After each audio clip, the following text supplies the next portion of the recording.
First of all, good morning to all of you, and by the grace of great Vaheguru and great God, let us start the today's topic. Our new chapter is waves and oscillations. Waves and oscillation. And welcome to our YouTube channel also, DG and DJ Physics. तो आज हम discuss करेंगे waves and oscillations पे जो पहला part है that is wave motion. That is a wave motion. What do you mean by wave motion? Wave motion क्या होता है? बताइए. What is wave? Wave motion. Wave motion क्या होता है? It is a kind of disturbance. It is a kind of a disturbance. सबसे पहले wave motion को डिस्कस करने से पहले मैं बताना चाहूंगा कि मीडियम होता है. You know the medium. जैसे फॉर एग्जांपल मैं बोल रहा हूँ और आपके बीच में क्या है? एयर है. एयर क्या है? एक मीडियम. एयर क्या है? एक मीडियम है. वेव मोशन में क्या है कि एनर्जी ट्रांसफर करती है from one point to the another point. तो व्हाट इज वेव और wave motion? It is a kind of it is a kind of a disturbance. It is a kind of a disturbance in a medium. From one point to the another point. From one point to the another point. In other words, we can say that कि हो क्या रहा है basically? Energy transfer हो रही है. क्या हो रही है? एनर्जी का ट्रांसफर हो रहा है from one point to the another point. जैसे for example for the sound waves. ठीक है, जैसे हम बोल रहे हैं तो कौन सी वेव बिट हो रही है? इसको क्या बोलते हैं? Sound waves. क्या बोलते हैं? Sound waves. ठीक है, साउंड वेव्स को क्या बोलते हैं? Sound waves are called longitudinal waves. Are called longitudinal waves. ठीक है, sound waves are called longitudinal waves. ठीक है, जैसे कोई भी इंसान, कोई भी आदमी, ठीक है, कोई भी इंसान बोलता है तो होता क्या है कि energy will transfer from one point to the another point. Another point कौन सा है? पहला पॉइंट कौन सा है? बोलने वाला. दूसरा पॉइंट कौन सा है? लिसनर. ठीक है, जहां तक एनर्जी पहुंचेगी. तो होता क्या है कि बीच में मीडियम क्या है? एयर. बीच में मीडियम क्या है? एयर. तो होता क्या है कि जो पार्टिकल्स का मीडियम है, जो सॉरी मीडियम के पार्टिकल्स हैं, वो क्या करते हैं? ऑसिलेट करते हैं. मीडियम के पार्टिकल क्या करते हैं? ऑसिलेट करते हैं about its mean position. About its mean position. You know the meaning of mean position? Mean position or equilibrium position. You know? No. For example I take the example of a simple pendulum. See, this is called a ball. This is called a simple pendulum.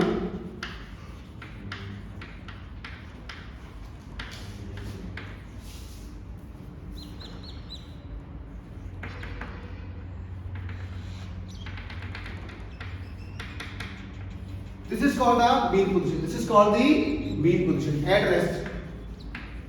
Mean position or equilibrium position.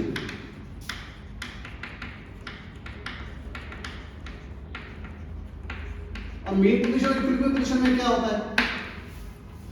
दुनिया का कोई भी object है, ठीक है, universe का कोई भी ऑब्जेक्ट है, वो मीन पोजीशन में रहना ज्यादा पसंद करता है. Why it is so? वो इक्विलिब्रियम पोजीशन में रहना ज्यादा पसंद करता है. ऐसा क्यों? Because mean position or equilibrium position में क्या होता है? एनर्जी क्या होती है? मिनिमम. एनर्जी क्या होती है? मिनिमम. Lowest energy. ठीक है, एनर्जी इज मिनिमम. और सिस्टम क्या होता है? सिस्टम क्या होता है? स्टेबल. सिस्टम क्या होता है? स्टेबल. ठीक है, सिस्टम क्या होता है? स्टेबल. एक बार इसको एनर्जी देंगे तो क्या होगा? It will oscillate. It will oscillate about its mean position. About its mean position. This is called a mean position. Let us say this point is A. A is called mean position. Let us say this point is B. This point is C. B and C point are called extreme positions. Are called extreme position. What do you mean by extreme position? बताइए, extreme position क्या होता है? B and C are called extreme position. Arjun, क्या होता है extreme position? Extreme means हम बोलते हैं कि एक्सट्रीम हो गया, लास्ट हो गया. एक्सट्रीम मींस लास्ट हो गया. Extreme means where displacement is maximum. Where displacement is maximum. तो देखिए, ये पेंडुलम जब जा रहा है तो this is the displacement. This displacement is maximum. And the maximum displacement is also called a amplitude. It's called the amplitude. ठीक है, this is called a displacement. Let us say this displacement is y. If y is equal to y maximum, then it will become a amplitude. It will become a amplitude. It will become a amplitude of the wave. ठीक है, तो ये amplitude है. ठीक है, are you getting the point? आपको समझ आ रहा है? ठीक है, तो this is the concept is mean position or equilibrium position is it is a stable position and energy is minimum, energy is ठीक है। And every object in the universe try to occupy the state of a minimum energy. दुनिया की हर एक वस्तु, दुनिया का हर एक object क्या चाहता है? स्टेबिलिटी चाहता है। Stability means state of minimum energy, state of minimum energy चाहता है, ठीक है। अब हमारी साउंड वेव्स क्या है? लॉन्गिट्यूडनल वेव्स है, ठीक है। जब कोई भी इंसान बोलता है तो होता क्या है कि एनर्जी बेसिकली ट्रांसफर करती है एक पॉइंट से दूसरे पॉइंट में, ठीक है। इसमें होता क्या है कि जो हमारे पार्टिकल्स हैं वो ऑसिलेट करते हैं। वो पार्टिकल क्या करते हैं? ऑसिलेट करते हैं about its mean position, about its mean position, जैसे ये, ठीक है। मीन पोजीशन के आसपास वो ऑसिलेट करते हैं। अब ये ऑसिलेशन दो तरह की हो सकती है। एक तो हो सकती है कि मोशन के साथ, एक हो सकती है राइट एंगल में। क्या होती है? राइट एंगल में, ठीक है। अगर जिस डायरेक्शन में हमारी वेव जा रही है, अगर पार्टिकल उसी डायरेक्शन में ऑसिलेट करते हैं तो उसको हम बोलते हैं लॉन्गिट्यूडनल वेव्स। क्या बोलते हैं? Longitudinal wave. और हमारी जो साउंड वेव है वो क्या है? एक लॉन्गिट्यूडनल वेव, ठीक है। सुनने के लिए हमें क्या चाहिए? साउंड वेव चाहिए। क्या चाहिए? और साउंड वेव क्या है हमारी? लॉन्गिट्यूडनल। क्या है वो? देखने के लिए फॉर विजन हमें क्या चाहिए? Light wave. क्या चाहिए? लाइट वेव चाहिए, ठीक है। अल्ट्रासोनिक वेव्स है। अच्छा, इससे भी पहले मुझे ये बताइए, what is the audible range of human ear? जो इंसान का कान है, ह्यूमन ईयर है, इसकी ऑडिबल रेंज कितनी है? अच्छा, what are the units of frequency? Hertz. ये तो हमने बता दिया, ठीक है। But what is frequency? What is frequency? Frequency means number of cycles per second. इसके कई डेफिनेशंस हैं। Number of cycles per second, number of cycles per second. Second definition is number of vibrations per second, number of vibrations per second, ठीक है। Number of vibrations per second, number of vibrations per second, ठीक है। इसको हम hertz भी बोल देते हैं, ठीक है। नंबर ऑफ ऑसिलेशंस पर second, the fourth definition is number of oscillations. Oscillations भी है, नंबर ऑफ ऑसिलेशंस पर सेकंड, नंबर ऑफ ऑसिलेशंस पर, this is called a frequency, this is called a frequency, ठीक है। और एक ऑसिलेशन कब होती है? एक ऑसिलेशन होती है अगर ये पेंडुलम यहां से चल के इधर गया B, then B to C and then C to A, दोबारा उसी पोजीशन पे आता है, उसको बोलते हैं हम एक ऑसिलेशन। क्या बोलते हैं? ठीक है।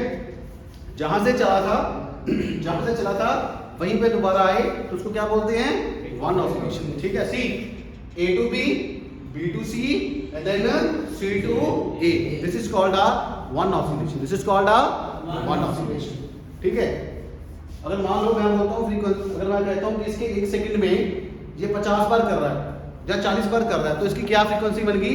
40 साइकिल्स पर सेकंड। कितनी बन गई दोस्तों? 40 साइकिल्स पर सेकंड। अगर मैं बोलता हूँ ये 50 बार आगे उस यहाँ पे आ रहा है, तो what is the frequency? 50 cycles per second, ठीक है। हमारे घर में कौन सा करंट आता है? एसी करंट आता है। उसकी फ्रीक्वेंसी कितनी होती है? 50 हर्ट्ज। कितनी होती है? 50 हर्ट्ज। कितनी होती है? 50 हर्ट्ज। तो 50 हर्ट्ज का मतलब क्या हो गया? 50 हर्ट्ज का मतलब क्या हो गया? 50 साइकिल्स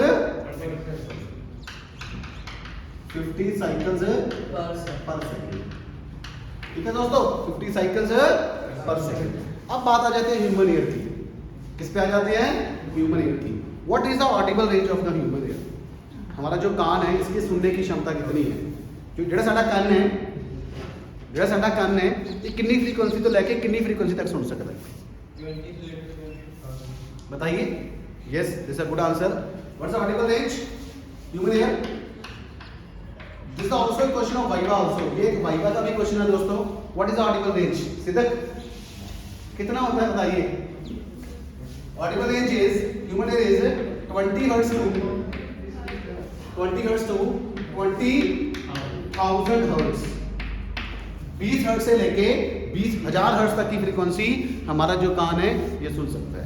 20 से नीचे नहीं सुन सकता, 20 से ज्यादा नहीं सुन सकता। Are you getting my point?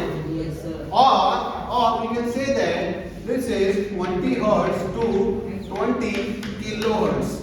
This case stands for tendency power 3. So please note, please write with the red pen. What is the audible range of the human ear? 20 hertz to 20,000 hertz. ठीक है, 20 kilo hertz, 20,000 hertz तक। तो इसको याद रखिए, this is a question of viva also, ठीक है।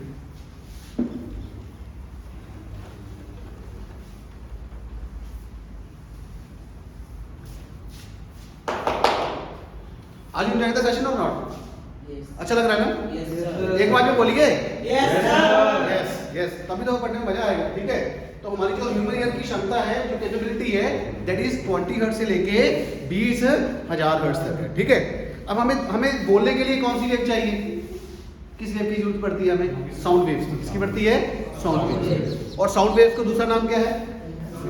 Note लिख लीजिए, क्या है? साउंड वेव्स आर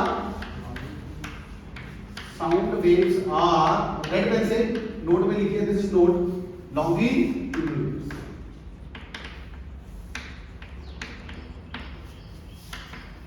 ठीक है, ठीक है।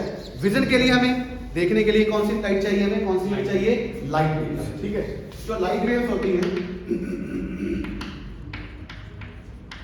Light waves are transverse wave. अब ये ट्रांसवर्स वेव क्या होती है बाद में बताएंगे आपको, अभी सिंपल आप लिख लीजिए, ठीक है। नोट को बड़ा इंपॉर्टेंट, ठीक है। Sound waves are called longitudinal waves and light waves are called transverse waves, ठीक है। एंड वन इंपॉर्टेंट थिंग, जो साउंड वेव्स है ये वैक्यूम में ट्रैवल नहीं करते, ठीक है। अगर हम वैक्यूम में फ्री स्पेस में खड़े हैं तो sound waves will not travel, but light waves can travel. तो नोट लिखिए, अगला नोट लिखिए sound waves can not travel. अच्छा, light waves are also called electromagnetic waves.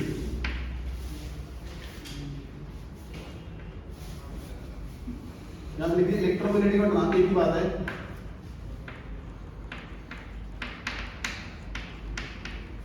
Sound waves, अगला नोट लिखिए, साउंड वेव्स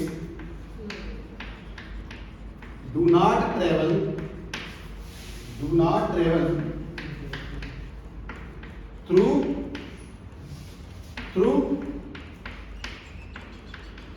free space। अब free space क्या होता है? वैक्यूम क्या होता है? खाली, जहां पे कुछ भी ना हो, ठीक है। लेकिन ideal vacuum it is very difficult. Ideal vacuum बनाना बहुत ही मुश्किल काम है, वो यूनिवर्स में मिलता है, ठीक है। समझा कि नहीं आई? कि आपको पता कि हवा एक ऐसी चीज है जो कहीं पे भी पेनिट्रेट कर सकती है, ठीक है। तो sound wave do not travel through the free space, but light waves can travel. अगला नोट लिखिए, light waves can travel through free space. जो लाइट वेव्स है वो ट्रैवल कर सकती है, लाइट वेव ट्रैवल कर सकती है, ठीक है।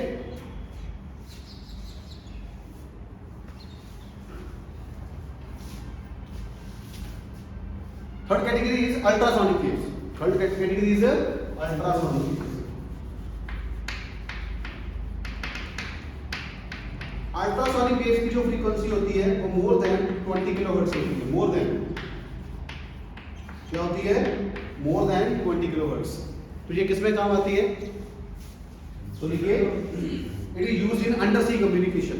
It is used in ultrasonic waves are used in under sea communication, under sea communication. Second लिखिए comma, to find cracks in the railway lines, to find cracks in the railway line, to find cracks in the railway lines, comma, motor parts and in the medical field, motor parts and in the medical field, motor parts and in the medical field. Next point लिखिए microwaves. Microwaves are used in, कहां पे use है microwaves? Mobile communication. Microwaves are used in, microwaves are used in mobile communication, defence system,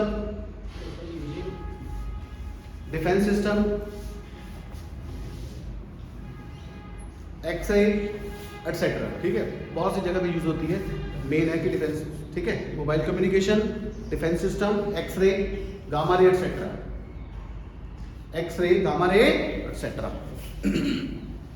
तो it means we are surrounded by the waves. इसका मतलब क्या है कि हम चारों तरफ कैसे किससे घिरे हुए हैं, वेव से घिरे हुए हैं। तो इसका मतलब वेव्स की जो नॉलेज है वो साइंस और इंजीनियरिंग के लिए बहुत ही ज़्यादा जरूरी है। ठीक है, तो वेव क्या क्या होती है, ऑसिलेशंस कैसे होती है, ठीक है, कि साउंड वेव कैसे चलती है, ठीक है, ये इलेक्ट्रोमैग्नेटिक वेव कैसे चलती है, ठीक है, ये हम डिस्कस करेंगे इस चैप्टर में। अभी तो हमने जस्ट स्टार्ट की है, we are just discussing the introduction part. ठीक है, अभी हम क्या डिस्कस कर रहे हैं, introduction part of the waves. ठीक है, तो पहला है लिखिए वेव मोशन। इसकी डेफिनेशन लिखिए, वेव मोशन। तो वेव मोशन क्या है, बेसिकली है क्या वेव मोशन? वेव मोशन है क्या basically? It is a disturbance, it is a disturbance. ठीक है, from one point to the another point. और वो डिस्टर्बेंस कैसे होती है, जो पार्टिकल्स के मीडियम के पार्टिकल्स हैं वो क्या करते हैं, ऑसिलेट। वो क्या करते हैं, ऑसिलेट करते हैं अबाउट इट्स मीन पोजीशन। और डिस्टर्बेंस एक पॉइंट से दूसरे पॉइंट तक पहुंच जाती है। तो लिखिए वेव मोशन, लिखिए wave motion is a form of disturbance. Wave motion is a form of disturbance. Wave motion is a form of disturbance which travel through a material medium, which travel through a material medium due to the repeated periodic motion. Due to the repeated periodic motion. Due to the repeated periodic motion.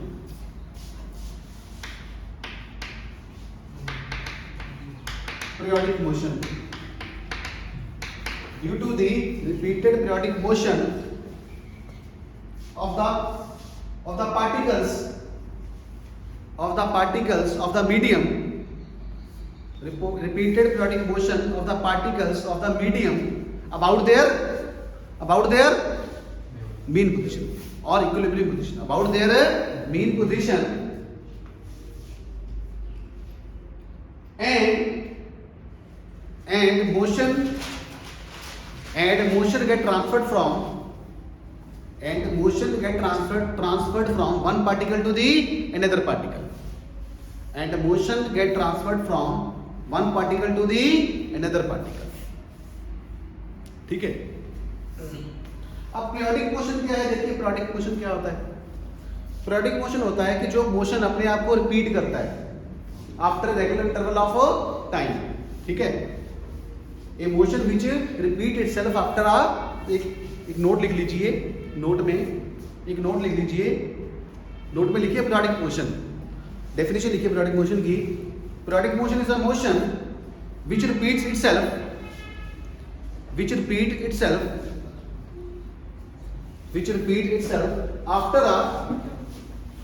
after a regular interval of time.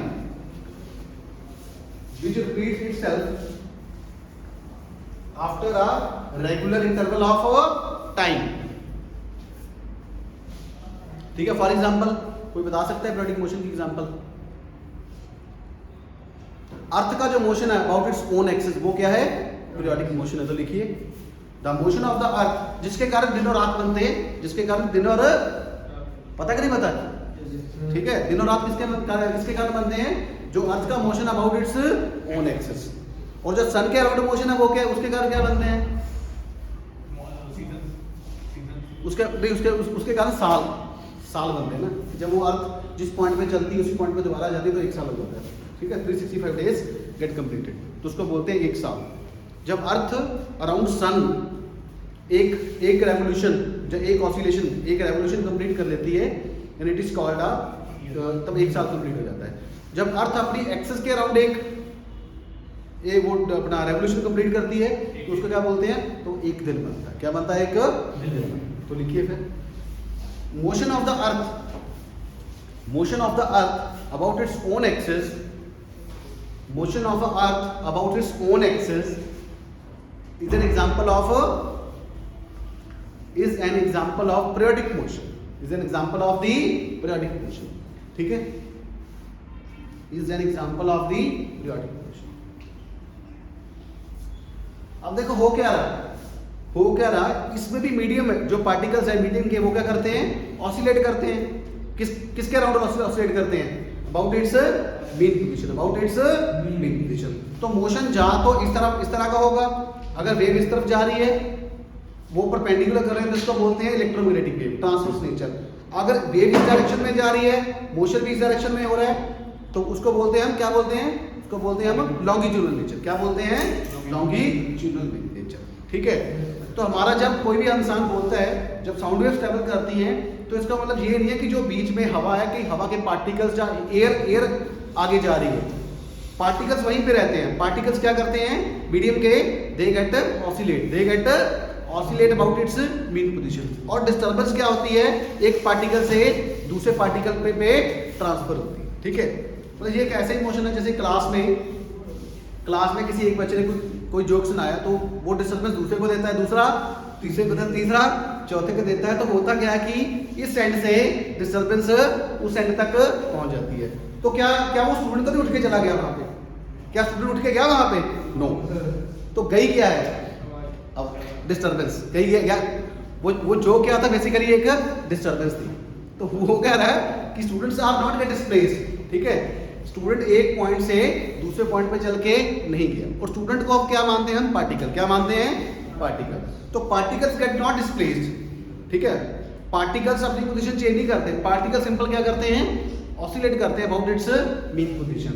तो transfer क्या करती है, basically disturbance. क्या transfer करती है, disturbance, from one point to the another point, from one point to the another to the, पहले से दूसरे में गई, दूसरे में तीसरे में गई, तो फ्रॉम इनिशियल पॉइंट से फाइनल पॉइंट पे वो डिस्टर्बेंस पहुंच जाती है। अरे गेटिंग माय पॉइंट। ठीक है, तो इस ऐसे साउंड वेव ट्रेवल करती है। इसका मतलब ये नहीं है कि वो हवा हो जाती है। ठीक है, जो पार्टिकल्स हैं, हवा एयर के पार्टिकल्स हैं, they get oscillate about its mean position. और डिस्टर्बेंस एक पॉइंट से दूसरे पॉइंट पे चली जाती है, और इस डिस्टर्बेंस को हम क्या बोलते हैं, एनर्जी। क्या बोलते हैं, एनर्जी। तो एनर्जी एक पॉइंट से एनर्जी ट्रांसमिट हो रही है from one point to the another point by the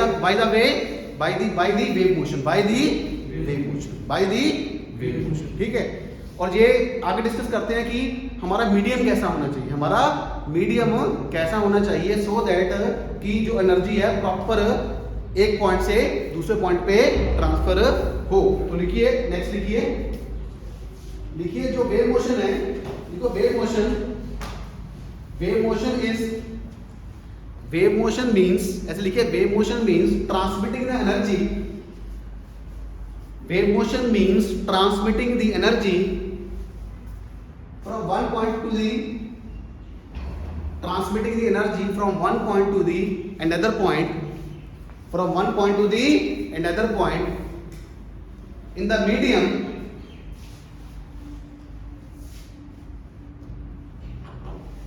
without the transfer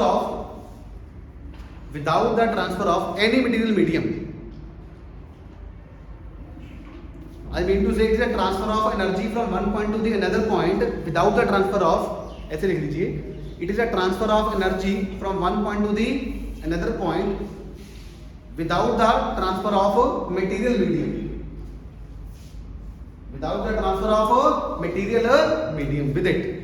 medium transfer नहीं करता, उसके जो पार्टिकल्स हैं वो ट्रांसफर नहीं करते, वो सिर्फ ऑसिलेट करते हैं। ठीक है, तो आगे लिखिए, wave motion are of two types, wave motion are of two types. One is called mechanical wave, another is called non-mechanical wave.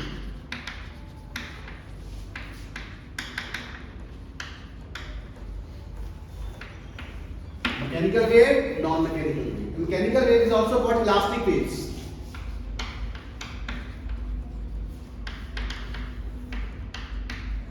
And it is called an electromagnetic wave.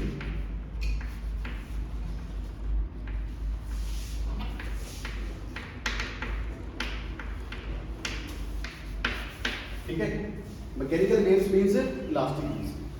ठीक है, it means sound waves, our category comes under this mechanical waves. ठीक है, sound waves comes under the category of mechanical waves. तो लिखिए, इसी definition लिखिए mechanical waves की, लिखिए मैकेनिकल वेव्स की, लिखिए the waves the waves which compulsory require a medium, देखिए इसको मीडियम चाहिए, इसको मीडियम नहीं चाहिए, इलेक्ट्रोमैग्नेटिक वेव को मीडियम नहीं चाहिए, ये फ्री स्पेस में भी ट्रेवल कर सकती है, बट साउंड वेव्स को क्या चाहिए, मीडियम फॉर देयर प्रोपेगेशन। अगर हम फ्री स्पेस में बोलेंगे then our voice will not be audible, हम सुन नहीं सकेंगे एक दूसरे को, ठीक है। तो लिखिए द मीडियम, सॉरी लिखिए the waves which compulsory requires, the waves which compulsory require material medium, the waves which compulsory require material medium and a medium have the property, and the medium have the property of, red pen से लिखिए inertia and elasticity, inertia and elasticity, इसको red pen से लिखिए ऐसे। Medium के पास कौन सी property होनी चाहिए फ्रेंड्स, कौन सी होनी चाहिए, इनर्शिया भी होनी चाहिए और इलास्टिसिटी भी होनी चाहिए, inertia and elasticity, inertia and elasticity, ठीक है। And the medium have the property of inertia and elasticity are called mechanical waves और इलास्टिक वेव्स।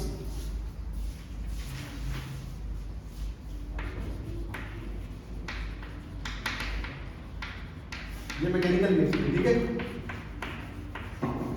ठीक है। मैकेनिकल वेव की क्या प्रॉपर्टी है कि वेव को मीडियम चाहिए, वेव्स को ट्रैवल करने के लिए मीडियम चाहिए, और मीडियम के पास कौन सी प्रॉपर्टी होनी चाहिए, इनर्शिया भी होना चाहिए, इलास्टिसिटी भी होनी चाहिए। अब अगला क्वेश्चन आता है कि इनर्शिया क्या है और इलास्टिसिटी। इलास्टिसिटी क्या होती है, इलास्टिसिटी जैसे रबर होती है ना, रबर को हम खींचते हैं तो वापस आती है ना, वो जो वापस आती है जब खींचते हैं उस प्रॉपर्टी को क्या बोलते हैं, इलास्टिक बोलते हैं। इसकी इलास्टिसिटी बहुत ज्यादा है ना, क्या लकड़ी को खींच सकते हैं हम, तो इसकी इलास्टिसिटी क्या है, कम है, कम है, उसकी इलास्टिसिटी क्या है, बहुत ज्यादा, ठीक है। इलास्टिसिटी मींस अगर हम फोर्स अप्लाई करते हैं, ठीक है, वो ऑब्जेक्ट जिसमें वो प्रॉपर्टी है तो दोबारा उसी अपनी पोजीशन पे आ जाता है, ठीक है, that is called the property of elasticity. अब इनर्शिया क्या होता है, इनर्शिया क्या होता है, इनर्शिया होता है कि क्या होता है, मोशन को मेंटेन करना, ठीक है। अगर कोई भी particle in the state of motion है, ठीक है, तो वो अपनी, यही होता है लॉ ऑफ इनर्शिया, ठीक है, तो उसी स्टेट पे वो उसको कंटिन्यू करता है, दैट इज कॉल्ड है, कब तक, जब तक बाहर से फोर्स नहीं लगती। यही है न्यूटन का पहला लॉ है ना, Newton first law of motion, that is called a law of inertia, ठीक है। इनर्शिया की प्रॉपर्टी ये है कि उसको हमने मीन पोजीशन से शूट करना है, ओवर शूट करना है, ठीक है। अच्छा, इससे भी पहले एक मोशन होता है सिंपल हार्मोनिक मोशन,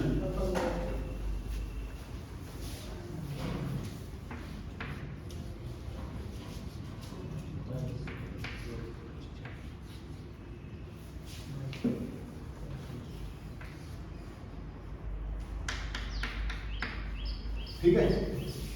ये मेरे पास एक स्प्रिंग है, ठीक है, मेरे पास एक स्प्रिंग है, ठीक है, ये मेरे पास एक ब्लॉक है जिसका मास क्या है, जिसका मास क्या है, m। अब मैं इसको फोर्स लगा के बाहर निकालता हूं, व्हाट विल हैपन, तो ये अगर ये इसकी मीन पोजीशन है तो ये क्या आएगा, ये बाहर आएगा।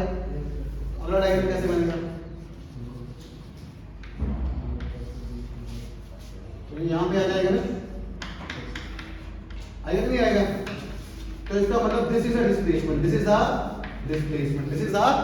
डिस्प्लेसमेंट, ठीक है, from its mean position by applying a external force. तो हमने बाहर से फोर्स लगाई, तो उस फोर्स के कारण ये क्या हो गया, ये बाहर की तरफ डिस्प्लेस हो गया। अब ये अंदर की तरफ आएगा, उसको क्या बोलते हैं, रीस्टोरिंग फोर्स, क्या बोलते हैं, रीस्टोरिंग फोर्स, ठीक है। वो रीस्टोरिंग फोर्स क्या करता है,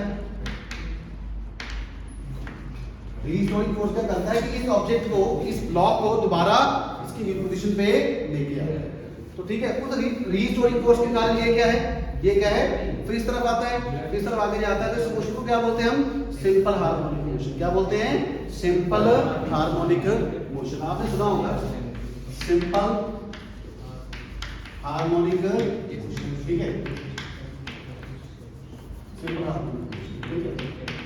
अगर कोई भी ऑब्जेक्ट अपनी मीन पोजीशन के अराउंड, प्लीज, अगर कोई भी ऑब्जेक्ट अपनी मीन पोजीशन के अराउंड ऑसिलेशन करता है, then that motion is called a simple harmonic motion. और उसकी एक कंडीशन होती है, वो कंडीशन ये होती है, अगर acceleration is proportional to minus of x, acceleration is proportional to minus of x हो, तब उस मोशन को हम क्या बोलते हैं? Simple harmonic motion. ये माइनस क्यों है? क्योंकि डिस्प्लेसमेंट क्या होनी चाहिए? नेगेटिव होनी चाहिए, उल्टी डायरेक्शन में होनी चाहिए, तभी तो मोशन होगा ना। वापस आएगा, अगर वो वापस आएगा तभी तो वो सिंपल हार्मोनिक वाइब्रेट करेगा ना, बाउंड इट्स मेन पोजीशन। तो दिस मोशन इज कॉल्ड, कोई भी सिस्टम अगर इसी क्वेश्चन को सेटिस्फाई करता है तब उस मोशन को क्या बोलते हैं? सिंपल हार्मोनिक मोशन बोलते हैं। क्या बोलते हैं? Simple harmonic motion. And what is the mathematical definition? A is proportional to minus of x. A is proportional to minus of x. A is acceleration. X is displacement. Minus means displacement क्या है? उल्टी direction में है। ठीक है, तो लिखिए फिर दो लाइनें लिखिए, एक नोट लिखिए, wave motion or the travelling waves, wave motion or the travelling waves, wave motion or the traveling waves, wave motion or the traveling waves are also called progressive wave, are also called progressive wave, progressive wave,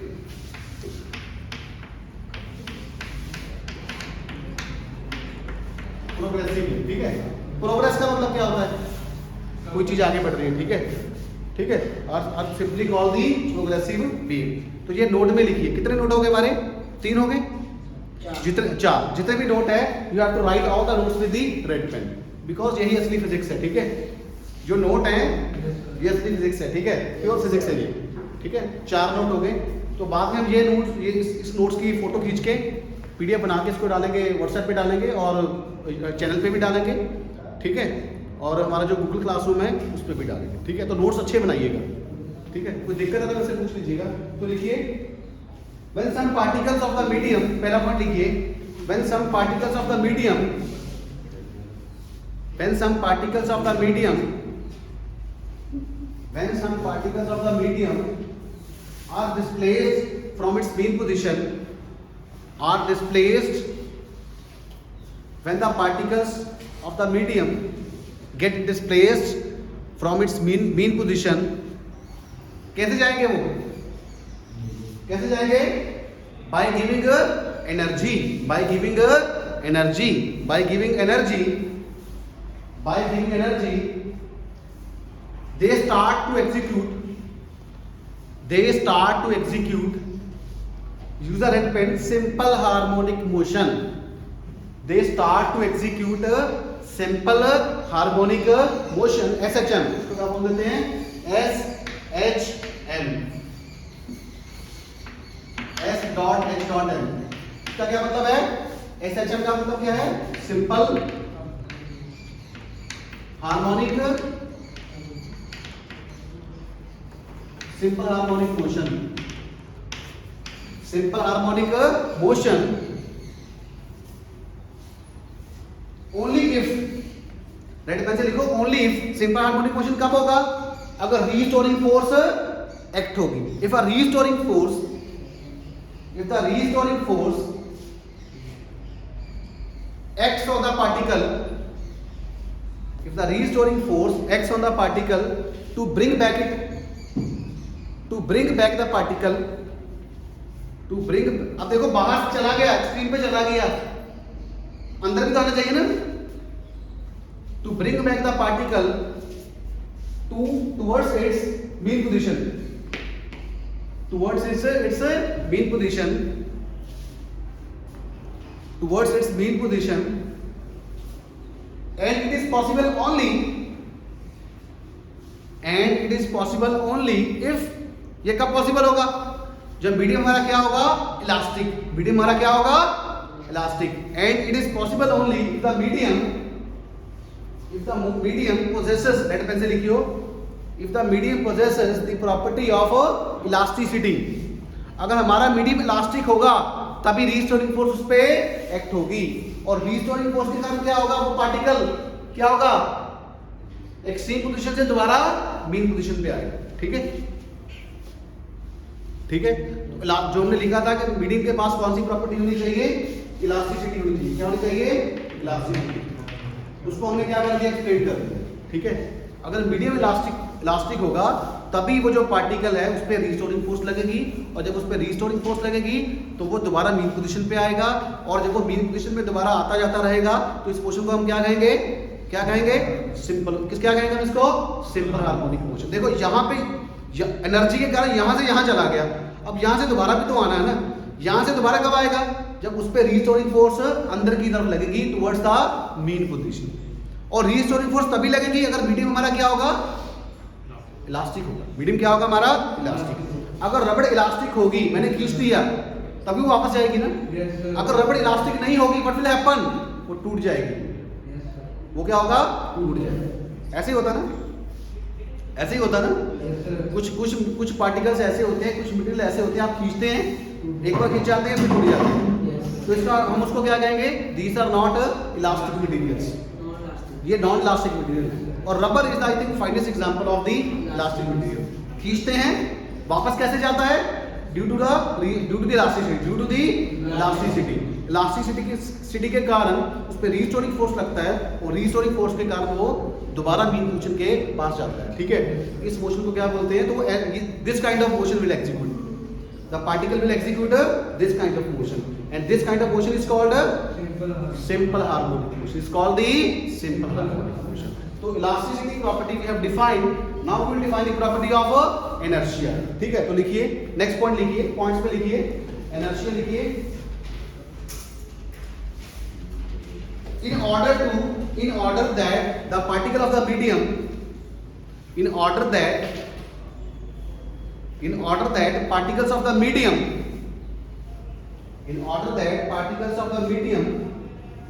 may acquire kinetic energy,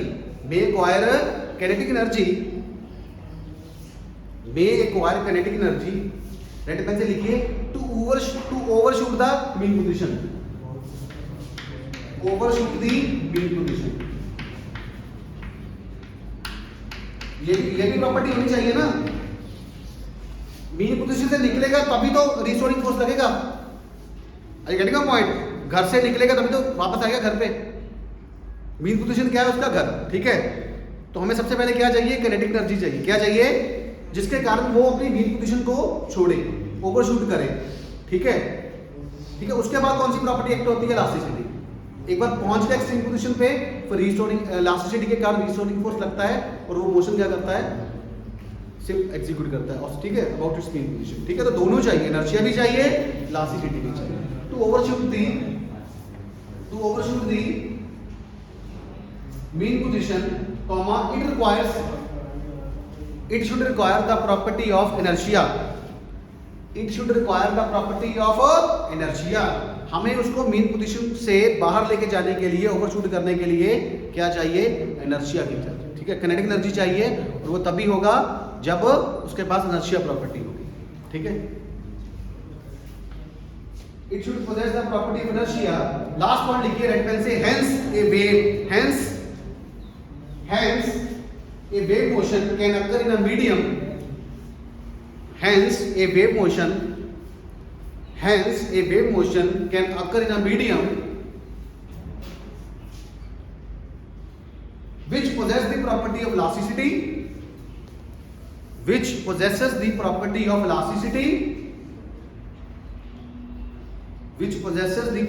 elasticity, and inertia, दोनों होनी चाहिए। ठीक है,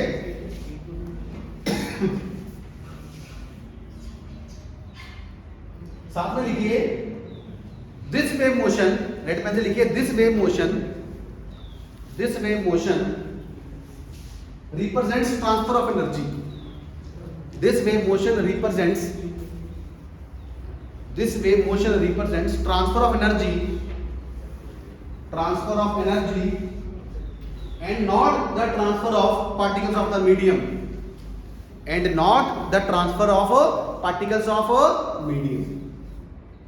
red pen से लिखना सारा। ठीक है, and not the transfer of particles of the medium, मतलब ट्रांसफर ऑफ एनर्जी हो रहा है।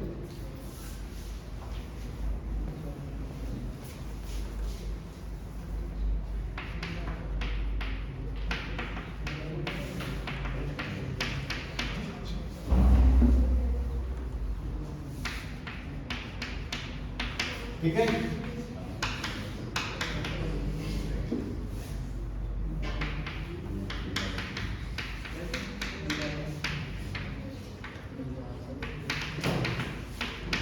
ठीक है। तो इसका मतलब वेव मोशन के लिए, वेव मोशन के लिए there are two essential points. अब मैं समराइज कर रहा हूँ पूरे लेक्चर को। I am summarising the lecture में 2 पॉइंट्स। ठीक है, क्या चाहिए अगर हमें वेव मोशन चाहिए किसी भी मीडियम में, तो सबसे पहले उस मीडियम के पास कौन सी प्रॉपर्टी होनी चाहिए फ्रेंड्स? इनर्शिया और इलास्टिसिटी दोनों होने चाहिए। सेकंड ये जो प्रोसेस है इसको हम क्या बोलते हैं? It is a transfer of energy only, transfer of energy only, but not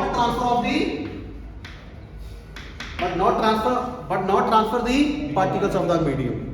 medium के पार्टिकल्स नहीं ट्रांसफर कर रहे, ओनली एनर्जी गेट ट्रांसफर। ठीक है, तो I think by the grace of God I think we have beautifully done this chapter, sorry this topic waves and oscillations. तो कल मिलेंगे, इसे आगे कंटिन्यूटी में करेंगे। तो तब तक के लिए थैंक यू सो मच। ठीक है, अगर आज का सेशन अच्छा लगा तो प्लीज इस चैनल को सब्सक्राइब कीजिएगा, लाइक कीजिएगा, कमेंट कीजिएगा और शेयर कीजिएगा। Thank you so much.